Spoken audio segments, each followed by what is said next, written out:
Hello दोस्तों, नमस्कार। आज की इस नई वीडियो में आप लोगों का स्वागत है। जैसा कि आप लोग जानते हैं, हर साल 25 जुलाई को जिम कॉर्बेट साहब का जन्मदिवस मनाया जाता है।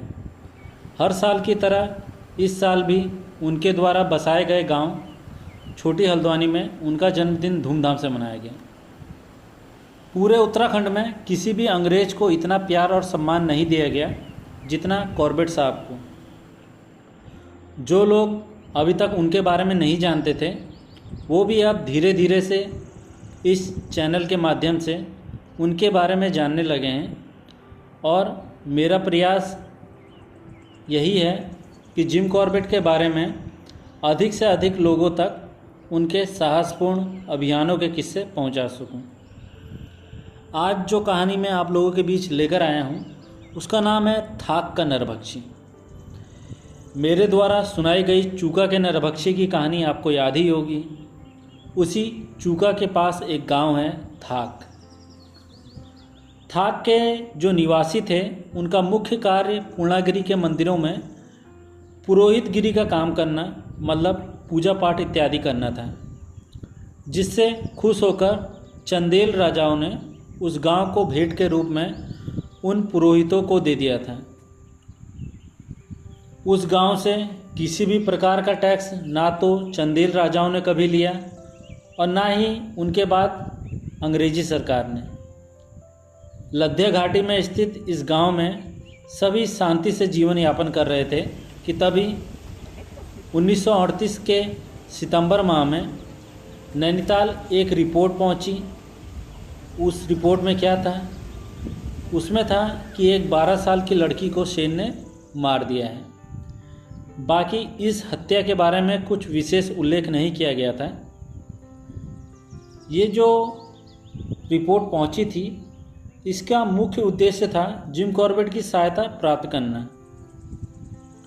इस घटना के कुछ हफ्ते बाद ही जिम कॉर्बेट उस गांव पहुंच गए। दोपहर के 1 बजे होंगे जब वो लड़की आम के पेड़ के नीचे से कुछ फल बटोर रही थी। तभी अचानक से एक शेर प्रकट हुआ और लड़की को उठाकर जंगल में गायब हो गया। शेर का पीछा भी नहीं किया गया। जो आसपास जो लोग थे वो एकदम डर चुके थे। अब इस घटना को बीते कई दिन हो चुके थे, इसलिए वहाँ पर शिकार को घसीटने या खून की लकीर जैसे कुछ भी निशान वहाँ पर नहीं थे। यह हत्या कोटकिंदरी नामक गांव में हुई थी। कोटकिंदरी चूका से दक्षिण पश्चिम में मात्र 4 मील की दूरी पर है और उत्तर की तरफ थाक से 3 मील की दूरी पर। इसी घाटी में पिछले साल जिम कॉर्बेट ने चूका के नरभक्षी का शिकार किया था। सरकार ने 1938 में उस जंगल के सूखे पेड़ों के कटान का ठेका दे दिया था, जिसके लिए लगभग 3 से 4 हज़ार मजदूर नवंबर से काम शुरू करने वाले थे। ऐसे में अगर नवंबर से पहले ये नरभक्षी नहीं मारा गया तो कटान के लिए मजदूर नहीं मिल पाएंगे। खैर, जिम कॉर्बेट को कटान की चिंता नहीं थी, उनको तो वहाँ के रहने वाले लोगों की चिंता अधिक थी। अभी वो ठीक से उस क्षेत्र का मुआयना भी नहीं कर पाए थे कि उनके पास खबर पहुँची कि पास के गांव, जिसका नाम सेम था, उस गांव के प्रधान की मां को शेर ने मार डाला है। जब वो महिला, प्रधान की मां, अपने 2 सीढ़ी वाले खेत में झाड़ियों को काटने के लिए झुकी हुई थी, तभी शेर ने अचानक से उस पर हमला कर दिया। इस हमले के दौरान वो महिला बस एक ही बार चिल्ला पाई। शेर उसे लेकर जंगल में चला गया। ये दुर्भाग्यपूर्ण हादसा एक 20 साल के लड़के ने देखा, पर वो कुछ सहायता नहीं कर सका। 2 दिन बाद जब गांव का पटवारी वहां आया तो डरते डरते एक टोली बनाई गई। उस टोली ने उस जगह से महिला के बचे खुचे हड्डी के टुकड़ों को अंतिम संस्कार के लिए इकट्ठा किया। शेर अब इतना ढीठ हो चुका था कि इस बार बस 60 गज की दूरी पर ले जाकर उसने उस महिला को खाया था। पास के खेत, जिनको हाल ही में जोता गया था, उस पर शेर के पैरों के निशान साफ दिखाई दे रहे थे।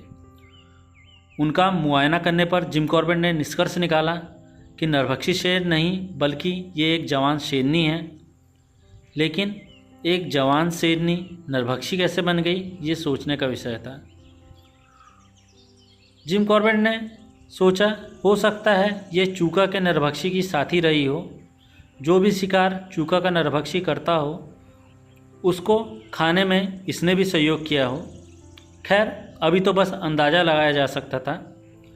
असली कारण जो शेरनी के मारने के बाद पता चला था वो ये था कि किसी नौसिखिए शिकारियों द्वारा घायल करने के कारण शेरनी अपने प्राकृतिक भोजन को प्राप्त नहीं कर पा रही थी। इसलिए उसने आसान शिकार जैसे पालतू मवेशी हो गए और इंसानों को अपने भोजन के लिए चुनना शुरू कर दिया था। किसी नौसिखिए शिकारी की गलती का खामियाजा थाक, सेम और कोटकेंद्री के लोगों को चुकाना पड़ा था। ये 3 गांव थे जो सटे हुए थे, थाक, सेम और कोटकेंद्री। पिछली रात भी शेरनी गांव के आसपास ही थी, जैसा कि उसके फुटप्रिंट से पता चल रहा था। 3 अलग अलग जगहों पर बछड़ों को बांधा गया, पर शेरनी ने किसी को छुआ तक नहीं। ऐसा लग रहा था जैसे वो मानव शिकार के तलाश में है। गांव वालों के मुताबिक बछड़ों को बांधना बस समय की बर्बादी था।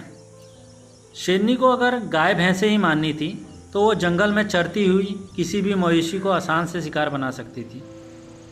खैर फिर भी अगले 2 दिनों तक बछड़ों की जगह बारी बारी से बदली गई, लेकिन शेरनी उन बछड़ों के पास तो आई लेकिन उन्हें मारा नहीं। इस तरह से अपने जीभ के स्वाद को बस इंसानों पर केंद्रित करना ये जिम कॉर्बेट के लिए भी अस्वाभाविक था।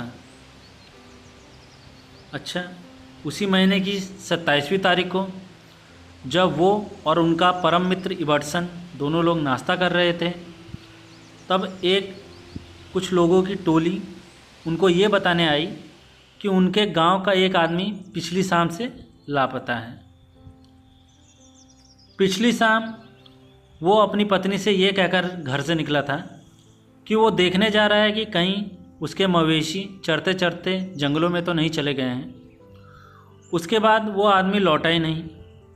उसके ना लौटने पर उसकी घरवाली को चिंता हुई। उसने गांव के आसपास लोगों को इकट्ठा किया, लेकिन शाम हो चुकी थी, इसलिए किसी की भी हिम्मत जंगल में उस आदमी को ढूंढने के लिए नहीं हुई। अगले दिन ये टोली जिम कॉर्बेट के पास आई थी। तुरंत नाश्ते को छोड़कर जिम कॉर्बेट, इबर्टसन और वो टोली जो उनको सूचना देने आई थी उस गांव के लिए चल पड़ी।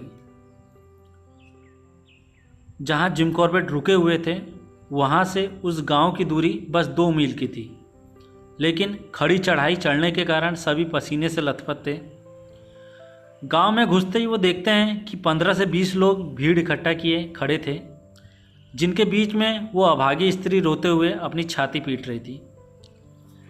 जिम कॉर्बेट कहते हैं कि किसी भी भारतीय महिला का इस तरह रोना हृदय को द्रवित कर देता है। पास खड़े लोगों ने लगभग 20 गज दूरी पर एक सफ़ेद वस्तु की तरफ इशारा किया, जैसे वो उनको कुछ बता रहे हैं कि वहाँ पे कुछ पड़ा है। जब वो लोग उस वस्तु के पास पहुँचे तो उन्होंने देखा वो सफ़ेद चीज़ उस आदमी के कमीज की टुकड़ा थी जिससे उसने कल पहना था। उसी के पास उस आदमी की टोपी भी पड़ी हुई थी, लेकिन खून की एक भी बूंद उस जगह पर नहीं पड़ी थी। ऐसा इसलिए हुआ था क्योंकि शेरनी ने जब उस आदमी के गले पर अपने जबड़ों से पकड़ बनाई थी तो उसने अपनी पकड़ को ढीला नहीं किया था। उसके दांत जो उस आदमी के गर्दन में घुस गए थे उनकी जगह ना बदलने के कारण खून आगे बहा ही नहीं, इसलिए आसपास की जगह पर खून के एक भी बूंद के निशान नहीं थे। हाँ, सिर्फ उस आदमी के घसीटने के निशान ज़मीन पर थे। घसीटनों का पीछा करने पर वो उस जगह पर पहुँचे जहाँ पर शेरनी ने उस लाश को रखकर आगे बढ़ने से पहले आराम किया था। उस जगह पर उस आदमी के खून से एक छोटा गड्ढा भर गया था। उस जगह पे क्योंकि शेरनी ने अपने दांतों की पकड़ कुछ ढीली की थी, इसलिए अब उस आदमी के गर्दन से खून बह के आसपास के एक गड्ढे में इकट्ठा हो गया था। अब शेरनी ने कुछ देर बाद फिर से उस लाश को उठाया था और आगे बढ़ चली थी। पिछली बार वो आदमी को गर्दन से पकड़कर ले जा रही थी, जिसके वजह से उसके पैरों के घसीटने के निशान स्पष्ट थे, लेकिन इस बार वो उस आदमी को कमर से उठाकर चल रही थी, जिसके वजह से घसीटने के निशान ज़मीन पर नहीं पड़े थे। अब बिना घसीट के निशानों का पीछा करना तो नामुमकिन था। बस अब यही अंदाज़ा लगाया जा सकता था कि शेरनी किधर गई होगी। यही अंदाज़ लगाकर जिम कॉर्बेट और इबर्टसन धीरे धीरे आगे बढ़ने लगे। दोनों लोगों ने रबड़ के जूते पहने हुए थे, जिसकी वजह से वो कम से कम आवाज़ किए आगे बढ़ रहे थे। फिर भी शेरनी को ना जाने कैसे उनके आने की आहट मिल गई।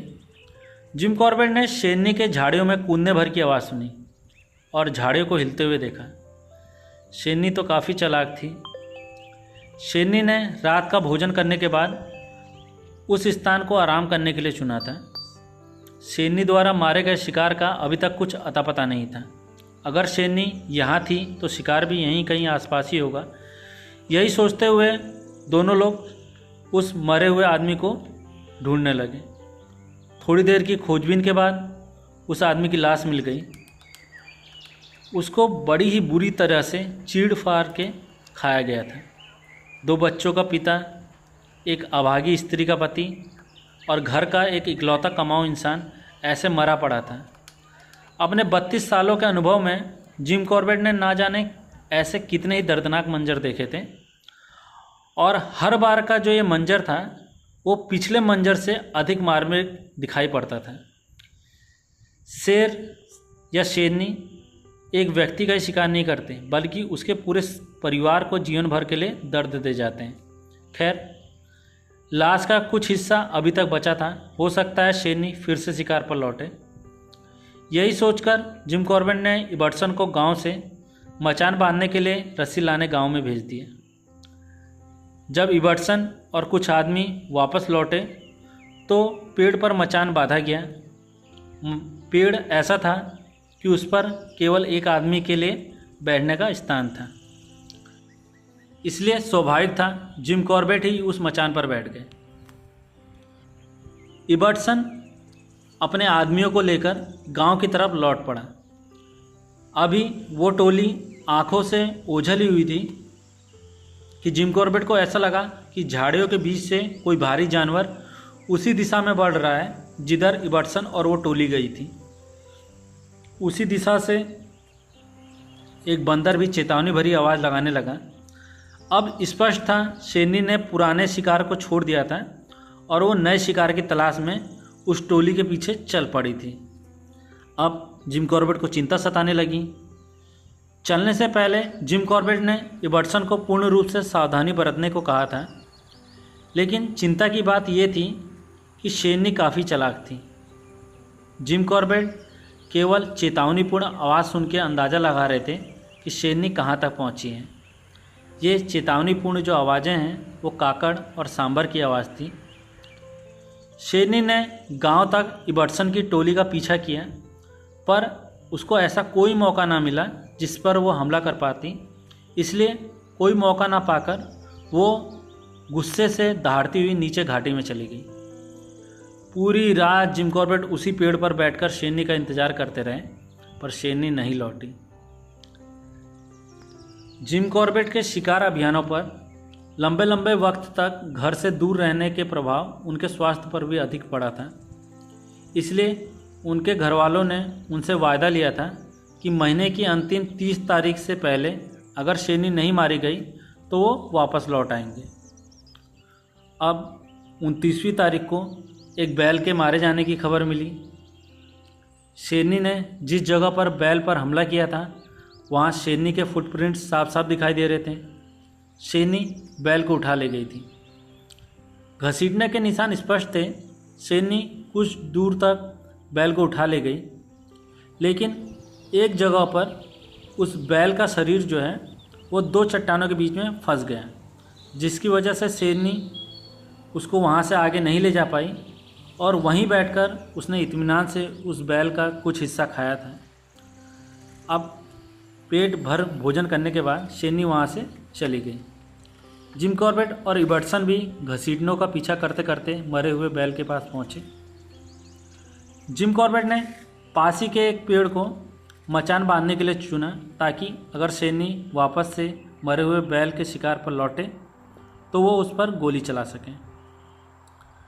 जिम कॉर्बेट पूरी रात ठंड में उस पेड़ पर बैठे रहे पर शेरनी शिकार पर नहीं लौटी।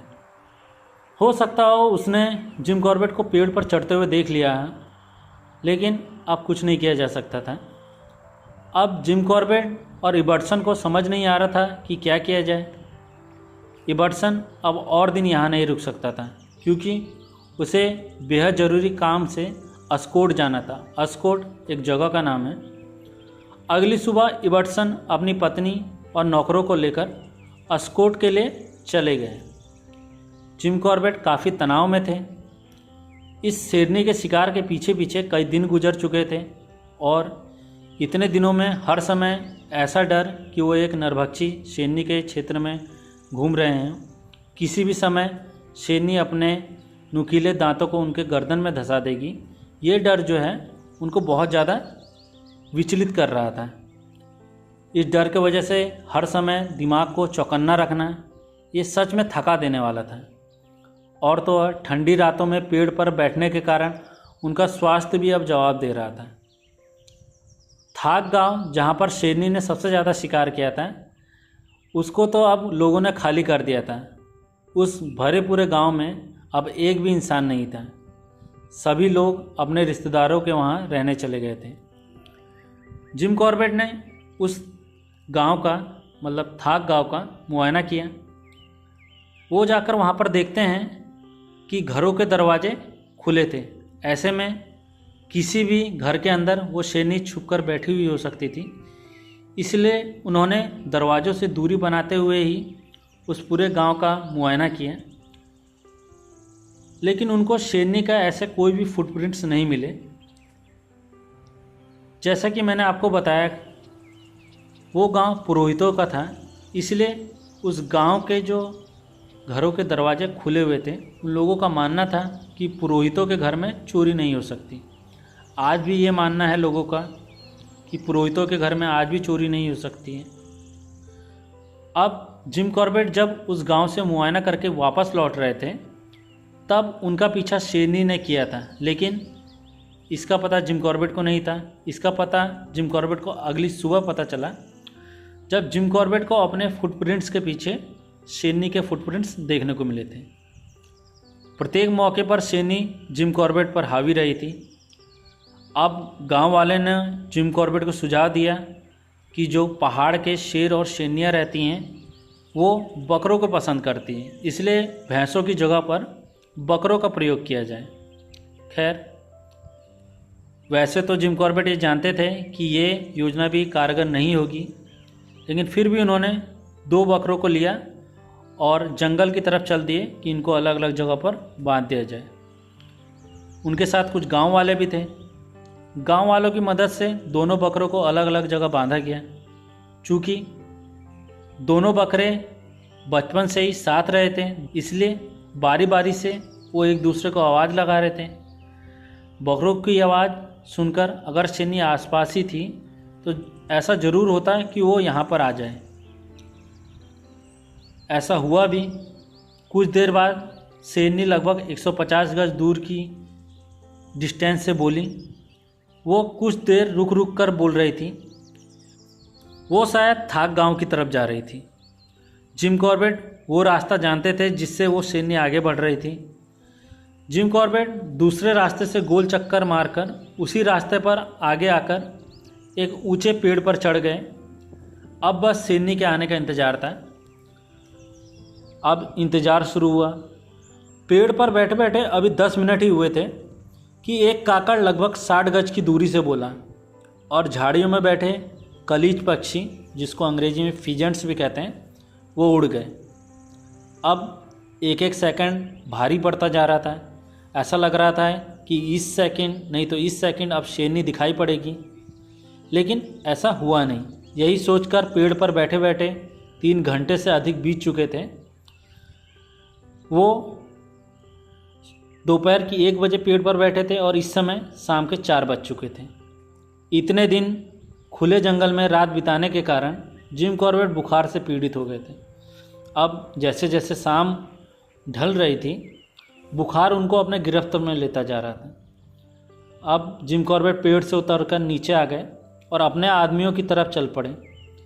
अपने आदमियों के पास पहुंचकर उन्होंने बकरों को खुलवाया और अपने रेस्ट हाउस की तरफ, जो यहाँ से लगभग 2 मील की दूरी पर था, वहाँ के लिए चल पड़े। इस निराशा भरे दिन और बुखार की वजह से लग रहा था मानो उनके पैरों पर वजन रख दिया गया। हालात तो पहले ही खराब थे, अब उनके स्वास्थ्य ने भी जवाब दे दिया था। शेरनी ने बहुत पहलों से मानवों के प्रति अपना जो स्वाभाविक डर जो अन्य आम शेरों में होता है वो मन से निकाल दिया था। अब वो क्या करती थी, दिन दोपहर में लोगों के बीच से आदमियों को उठा ले जाती थी। उसको लोगों से बिल्कुल डर नहीं था।